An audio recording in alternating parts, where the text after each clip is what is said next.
I'm like, ain't y'all glad I grabbed you for this project? Tell me y'all ain't feeling this. Hey, listen, they tell you we're talking about Prince. Come on. Okay? So, here's another one. Because your first time seeing him was truly amazing. Do you remember the next concerts I took you to see Prince? Yeah. Okay. Wouldn't that be musicology, right? I thought it was Emancipation. We saw Emancipation first, and then we saw Musicology second.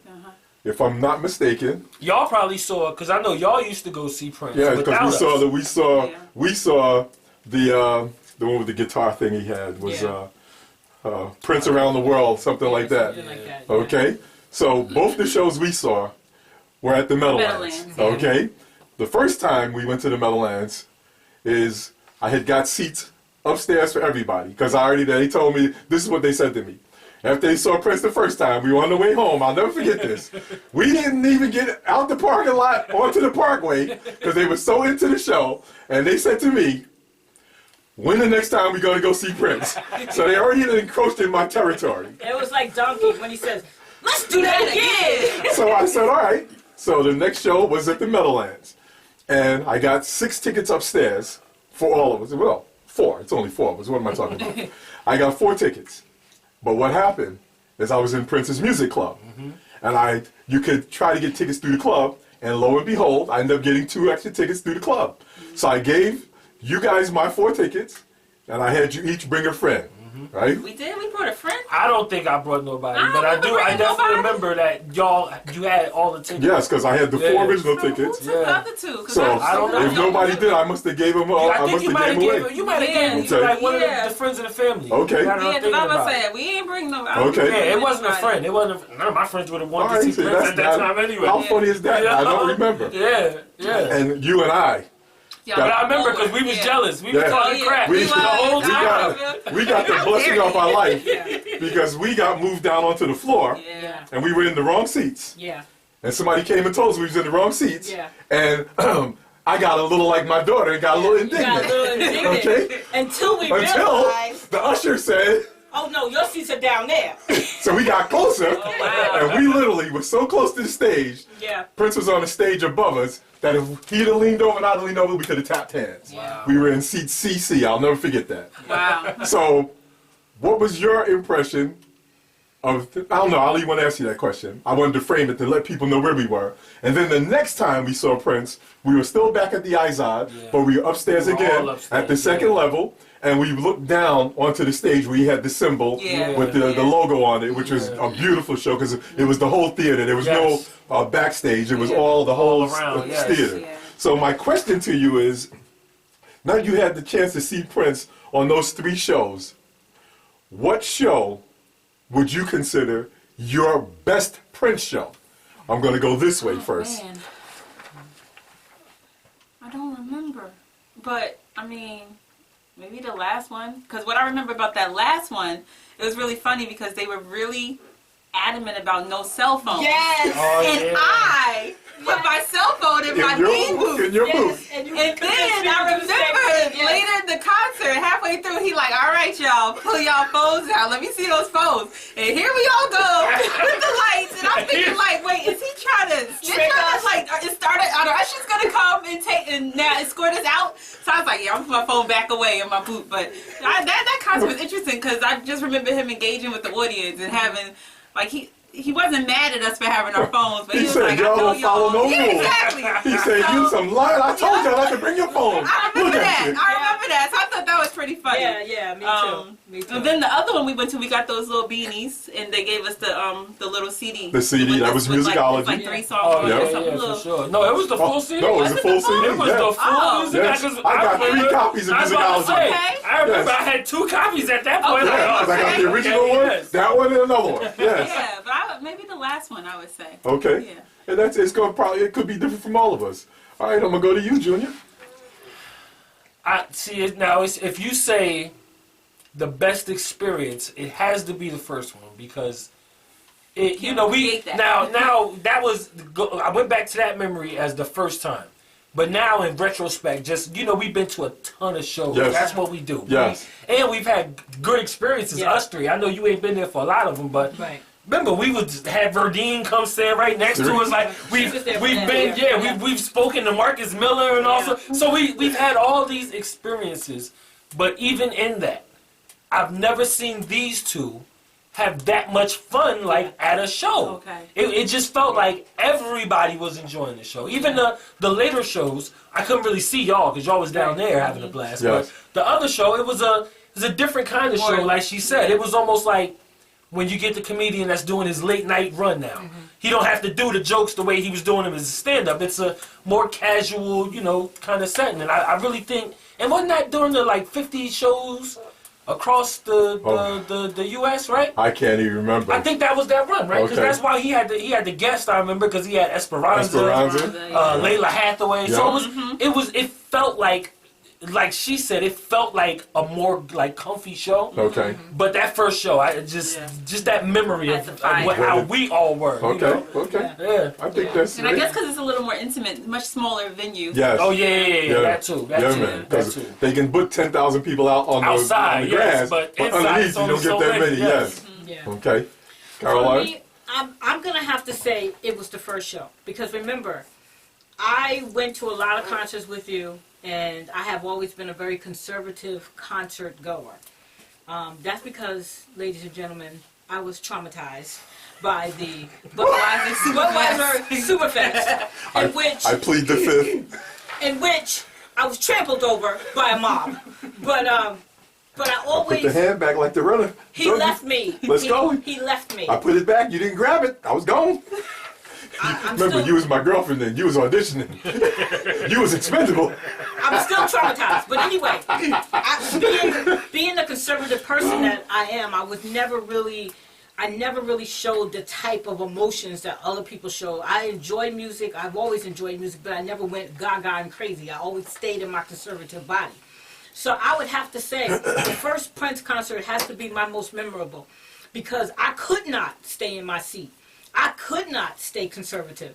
There was so much going on and so much energy and so much power, and I was feeling so good that I let myself just be loose at that time. And I still wasn't loose, but I was loose enough to know that I really like this guy and I really like being in concerts. But I have to tell you, the other concert that we got to be real close was a very intimate setting. I literally could see Prince just like I can see you right now. You could see the hair on his eyebrows. I could see everything about him. And it really felt as though I was getting to know him at that point because I could see him so intimately. Yes. So I'm going to have to say it's a cross between the two. Okay. Those two experiences. Okay. I like that. Okay. And got a couple more questions for you. How do you feel about Prince now that you've had a chance to grow with him over the arc of your life and his career? Okay, I'm gonna start with Junior this time. Oh man, he for a while now. She brought up Mike, and for a while, yes, it was a very hard. Like none of them were in the lead to me, but you couldn't talk down on either one. You know what I mean? Right. Like you had to acknowledge, no, they're at the same level. Yeah, man. And I think just over the years, like I still love Mike's music. Absolutely. I can still listen to that Dangerous album. Then you go back to like His Off early the Wall stuff, and stuff. Yeah. Then you can dig back when he's a kid and just find some gems. But it does not speak to me the way Prince's music does, And it might be because I'm an artist, So I understand his struggle, the slave on the face and everything, and even so, bringing up that show. I think the reason why we felt that way about that show is, remember, that was emancipation, right? Yep. So he was finally He was free. to do what he wanted. He could just have this fun. I think the crowd felt that, So at this point, knowing he got to achieve that, and how, even looking now on how they're so protective of his vault, and it's like, all right, what are we actually going to put out? And it makes me proud to be a Prince fan, Very, very, very proud, Okay. Same question, Key. Yeah, I'm definitely proud to be a Prince fan. And as far as him and Mike, that's just always apples and oranges. Two great fruits, but different, Different taste. Very sad to hear when he passed. I remember my cousin called me and told me, and I hung up on her because I was like, you playing not with today, me. Satan. Like, we are not about to do this. But then I found out it was true, and it was just so heartbreaking. So, knowing that he's not here anymore to give us new music, but it's just so much that he accomplished in his time. So I'm hoping to, and then learning more about him as a person, not just the music. Yes. That's what I'm interested in doing now. There's so much coming out because he's private, you know. Oh yeah. But there's so much that's slowly coming out that I would like to delve into, so I can. Because you've always read his books and things like that, you know, for decades, but I haven't. So it would be nice to learn about Prince, the man and not just the musician.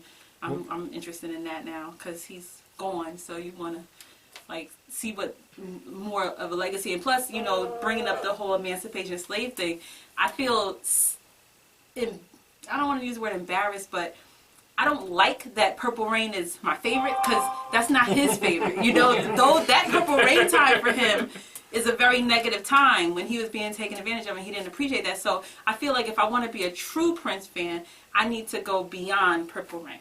Okay, that's a deep answer, but I would say to you that, you know, like any artist, he created those. Those are his babies, and he'll forever, because he ultimately knows that what Purple Rain did to his career changed the game for him. He was all well on his way, but Purple Rain was a game changer, just like Thriller from Michael Jackson. These were game changers. And so I think it took him a while to get past that point, but I think ultimately he understood. That's why he could never not play any of the Purple Rain songs when he performed, because he knew what they meant to the world. There are people that literally cry when he played these records. Oh, yeah. Okay? Oh, yeah. Karoline. Well, for me, I've been a Prince fan for a long time. I like Prince's music. I like some of the music that other people may not have ever even Absolutely. heard. My favorite Prince song to this day is Thieves in the Temple. Okay, I Graffiti Bridge just album. love that, and I love Graffiti Bridge. Yeah, man. And I love Under the Cherry Moon. And I love everything Prince has done. Because, you know, I know everybody talk about some of his movies, but I will watch them over and over again because I love everything he's done. Record Stone. Exactly. I love everything he's done. And I miss him. Yes. I was telling you not that long ago man. that I think out of all the artists that has left this planet, I really feel some kind of way about Prince. Okay, now stop right there, because she started it, and I was going to hope that you wouldn't continue it, but you are continuing it, so I'm going to ask that question because it's on my list. Okay. And the question is, how did his death impact you? Because you're going down that path. Yes, So okay. please, let's speak to that. It did impact me. In fact, I have a Keyana moment where I lit into a coworker of mine who's, when I found out about Prince's death, she only wanted to harp on the fact that how he died and wanted to call him a drug addict. Yes. And I literally lost it. Knowing this man, the little bit that I knew about him, and knowing the clean life he lived and the type of person that he was, I didn't have the whole story, but you were not going to call him a drug addict. You were not going to, in my face, tell me, well, this is what happens when you're a drug addict. No, no, no, no, and no. With the claps. You were not. What we not going to do, that's right. What we not going to do is call my Prince a drug addict. I was furious. Okay. And then I needed to find out what happened, because I know this did not fit the profile of the Prince that I had been following. I had known, but it really hurt me. Okay. It hurt me more than the Michael. It hurt me. Oh, yeah. Right. Yeah, it really did. And, now, I felt like he had so much more to go. And we were wasn't just ready. watching this Whitney thing, Yeah. just yesterday, as a Yeah. matter of fact. So weaving in the story of hers and how the impact of her death. Well, it's funny you should say that, because yes, Prince's death really hit me, but yesterday I realized how much Whitney's death affected me. I'm affected by Whitney's death. I'm affected by Prince's death. I'm affected by Bobby Christina's death. I'm affected by these deaths. And I'm like, I don't know these people personally. Yes. I don't know them personally. They wouldn't know me if they saw me in the street. But somehow their lives intertwined with mine, and their deaths hurt me. Okay. And that's how I feel. I'm human. That's the human side. For sure. And Key, I'm going to let you now, because you started it. Oh. So I want you to go ahead and continue down that path, Yeah. because you started opening the door about his death. Yeah, because I was just, a shock. But I've only felt that, because I don't really feel that for celebrities. I mean, That's I'm what not, I'm saying. the word fanatic, I don't really consider myself to be too much of a fan of a lot of people. I don't like to hear when people die, especially when it's unexpected. It's like, oh man, that sucks. But Aaliyah, Tupac, and Prince are like it felt like family. It Yeah, felt right. like people that Okay. I just was so hurt. Like I'm crying for them. I didn't really cry for the others. I'm like, oh man, Whitney, that's terrible. But it's like it didn't evoke, move me to tears the way it does for the other three artists that I mentioned. Because I don't know, something about their life and how I was so interested in it. Their loss felt like I took it very personally. Like, hold up, Keyana ain't done with y'all. And I also expected to see Prince again. I wanted to go to more concerts. Exactly. Yeah. I wanted to eventually go to Paisley Park with him there. So I was just like, oh man, never again will I get to see Prince. This is not cool. I am not all right. So very, very, hard to deal with. Awesome. And Junior? Yeah, it's everything they've said. And it's funny now, so you brought up, we've incorporated the other deaths in.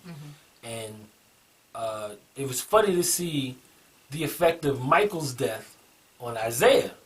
Because I don't think, it threw me off guard, because I'm like, how do you know Michael like that? Yes. Even I know how we would at that time, but, we talking the late 2000s. Michael's already, done for at that point in terms of the mainstream music. Yes. So to watch that affect him, it was like, oh wow, okay, yeah, that's crazy how in that short period of time, and then losing Prince, and I was like, I get it, I know 1000%, because like Keyana said, he's been such a constant in my life that it's always. You felt like, oh yeah, we gonna go to another Prince show. Of course we are. Why wouldn't we? Yeah. We all love Prince. It's not a question of a R. It's a win. Yeah. Right. And so and I guess now I'm getting it a little bit again because the rapper I love, MF Doom. MF Doom. I didn't think that would hit me like that until it happens, and now it's like, wow, this person opened me up to so many other things. And I think with Prince, yes, just so many other musicians and just styles of music. One of my favorite songs, so we talk about favorite songs, is Strolling. Yeah. It's like a jazz to get ahead kind of like elevator music song, man. but I just love it so much. Right. And then I love Paisley Park, which is like the Beatles trippy kind of song. It's Absolutely. like I Love like that those song. songs because it puts you in a different place. Yes. And it lets me go, all right, let me listen to this weird dude I wouldn't have listened to. Because if Prince can make that song and I like it, maybe I do like that genre, Right, So right. I think that part kind of sucks because we always, me and you heard the new Prince? Oh, it's coming. He just dropped something with only in the UK. I'm going to try to get it. So not having that no more, it really sucks. But again, they've been going through the vaults and so my favorite album is Sign of the Times. Yeah, man. Mine So too. they just released the new box set. I know you got the vinyl of everything. I or got the set. this 8 CD set. So they just put it on the streaming. That was a joy to just be able to go through and hear some of these songs I never would have heard before. That was beautiful. Yeah. So, double-edged sword, always. Okay. Can I add one more thing? Oh, please. Because Prince and Whitney were not the first stars that passed away that touched me. Phyllis. Yes. I know where you're going. I've been with you too long. I know. Yes. You want to throw Angie Bofield on that fire too? Andrew Bofield's still alive. Don't be killing him. Oh, wow. We got to edit that. I thought they did a benefit for her. I guess it was only to raise money. My bad. Angie, I love you. That Angel of the Night, that's my shit, But Phyllis Hyman was the first artist that I fell in love with. And her death was painful. I was young, not young, but I was young enough to know that, okay, this is craziness right here. And I think that was hard and worse because she committed suicide. I was getting ready to say, as opposed to just dying. I was getting ready to say, that's why. Yeah. And I hear Keyana, you've heard me talk about her often when I say, what did I always say? When you listen to I everything you wish say, someone would have heard her pain. Yeah, man.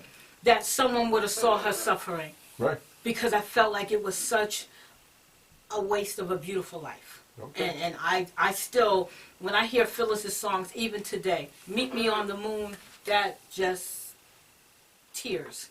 I'm in tears when I hear Meet Me on the Moon. So, and I'm not really, like Keyana said, I'm not a fanatic. No. I'm not really one of these fans that's a fanatic, but my life has been touched by Phyllis Hyman Yes. early on when I was 18 years old.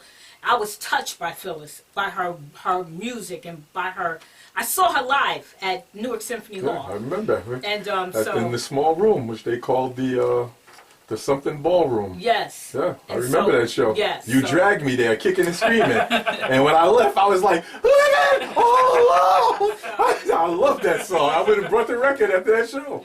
So that's it. So those are the three people who touched me to the point of really touching me as far And as. that's wonderful. Yeah. So now I'm gonna give you the opportunity to give me your final thought. We're gonna do one of them Jerry Springer final thought type things. So just want to hear from you, and we'll work our way from the youngest and work our way up to the elder. So Junior, what's your final thought? You want the world out here to know, because this is going to be a YouTube clip. So what do you want the folks out there to know about your relation with Prince, and whatever you want them to know? Just listen, because he's one artist where you can't, even if you like Purple Rain, he's got a Dirty Mind, he's got a Graffiti Bridge, he's got the stuff he did with New Power Generation, which just sounds so different from, he has all of these different kind of things he can tap into, and I think as an artist, that helped me not limit myself, and kind of see, kind of incorporate that into my life rather than just putting it in music, because obviously, the man lived a beautiful life. Yeah, man. Look at him when he went. Some people don't get to look like that their whole entire damn life. So, I think at the end of the day, that's what I take from Prince, that freedom of creativity, and expression. Okay. And Key, your final thought on Prince? Well, I'm As very. you rocking the shirt, which y'all not even know, I was just blown away. I always got a shirt on, okay? Always, always. Yeah, I don't have my Prince tat yet, but it's coming. I'm just so thankful that I was born into a family that loves Prince. I feel really blessed and grateful that that kind of influence was put on me early. And I will probably watch Under the Cherry Moon this week, since we're bringing it up. I got the DVD. I love Prince's personality. Like, the videos of him, like, he's like the king of memes now with his side eye and all this stuff. And then just looking at the Super Bowl yesterday with the terrible halftime show, and then remembering Prince coming out with his little do-rag. It's like, there will never be another Prince. His just personality and attitude just came across, and he was him, and unapologetic. So that's something to aspire to. I mean, not that I'm not already there, but I'm just saying, for the people, Yes. you guys should aspire to be like Prince and have, zero fucks given. That's the best way to say it. He's one cool dude. Like, he's really one cool dude. Like, he's so interesting. Like, there's no box you could put him in. He's just like, he's so many things. And I think that's really fascinating, because you just can't describe him, Yeah. And that's what's really, really amazing to me about him. Awesome. Karoline. Let me see. I feel like I've known Prince my whole life because, like they said, Prince has always been a part of this family. But what I take away is that I don't believe in death the way people believe in death. So Prince is always with me, always with you, always in this house. I mean, look around you. Yeah. Prince is everywhere. So what I take away is continue to enjoy his music. Continue to enjoy what he painstakingly put out for your enjoyment. That's what I say. That's what my last takeaway is. All right. Love the man. Absolutely. All right. Well, good. So, folks, I hope you enjoyed this next Prince Thoughtz selection that I dropped for you. And I want you to understand. See, it's not just me. It's not just me. Did you hear what they just said? This was their opportunity to explain to you why they love Prince the way I do. Okay? I hope you enjoyed this. It was great to bring the family in, because there's nothing like seeing him live. When you see him live for the first time, if you liked him prior to that, when you see him live, it's a wrap. After that, you're done. You're in the camp. So, again, it's Prince Thougts. I hope you enjoyed the series, and I'll keep dropping more when they come to me. Bye!